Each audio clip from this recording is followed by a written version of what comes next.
लद्दाख पर पीएम मोदी ने बड़ी बैठक की है जिसमें एनएसए अजीत डोभाल, सीडीएस बिपिन रावत और तीनों सेनाओं के प्रमुख मौजूद रहे हैं। ये महत्वपूर्ण जानकारी इस वक्त हम आप तक पहुंचा रहे हैं। लद्दाख मसले को लेकर चीन और भारत के बीच जो तनातनी की मौजूदा वक्त में स्थिति है, इस मामले को लेकर आज उच्च स्तरीय बैठक पीएमओ में बैठकों का दौर चलता रहा है। एनएसए अजीत डोभाल की मौजूदगी में बैठक हुई। इसके अलावा सीडीएस बिपिन रावत भी मौजूद रहे। लद्दाख के उपराज्यपाल से भी बातचीत हुई और लगातार बातचीत के जरिए यह तय करने की कोशिश हो रही है कि भारत का अगला कदम चीन के खिलाफ क्या हो सकता है। तो उपराज्यपाल आर.के. माथुर, जो कि लद्दाख के उपराज्यपाल हैं, उनसे बातचीत हुई, सीमा विवाद को लेकर बातचीत हुई, ये चर्चा हुई और बेहद महत्वपूर्ण चर्चा।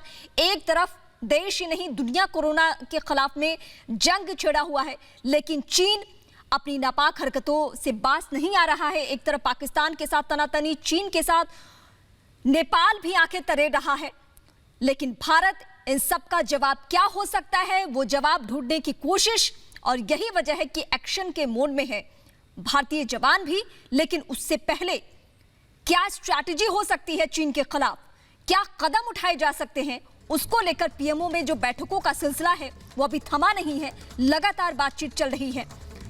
पीएमओ में बैठकों का दौर चला है और उसमें एनएसए अजीत डोभाल की मौजूदगी रही है, सीडीएस बिपिन रावत भी मौजूद रहे हैं। उसके अलावा अगली जो बातचीत हुई पीएम मोदी की, वो लद्दाख के उपराज्यपाल से बातचीत हुई और लगातार पीएम नरेंद्र मोदी नजर बनाए हुए हैं। हालांकि सैटेलाइट तस्वीरों से यह पता चला है कि बीजिंग लद्दाख के पास एक एयरबेस तैयार कर रहा है।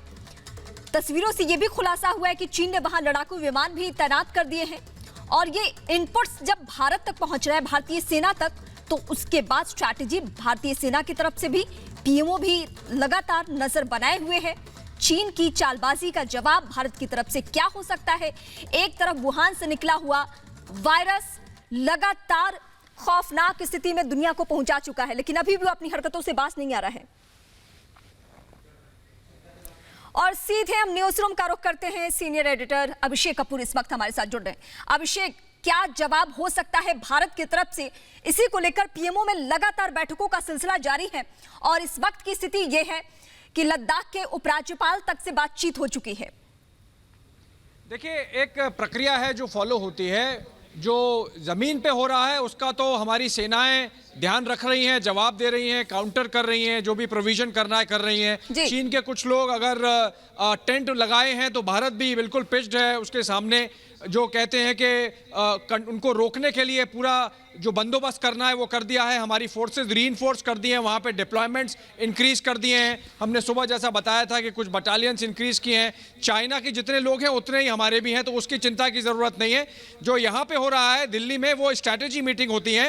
रक्षा मंत्री को ब्रीफ किया गया, प्रधानमंत्री ने बहुत लंबे दौर की मीटिंग करी है चीफ ऑफ डिफेंस स्टाफ और तीनों सेनाओं के अध्यक्षों के साथ। उसके अलावा फॉरेन सेक्रेटरी के साथ ब्रीफिंग करी है।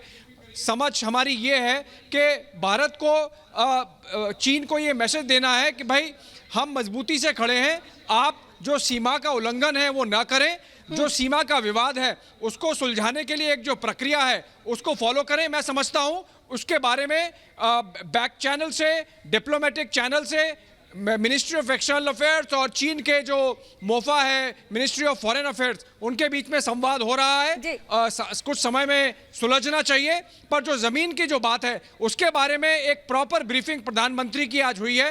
National security adviser Ajit Doval साथ में थे, chief of defence staff general Bipin Rawat साथ में थे और तीनों सेनाओं के अध्यक्ष साथ में थे। तो तैयारी की कोई कमी नहीं है। ग्राउंड पे उसका काउंटर करने के लिए जो भी जरूरी कदम उठाने होते हैं वो उठाए गए हैं और परिस्थिति कंट्रोल में है, ये मैं हम दर्शकों को बता सकते हैं। बिल्कुल, फिलहाल शुक्रिया, लेकिन ये बड़ा मामला और संजीवनी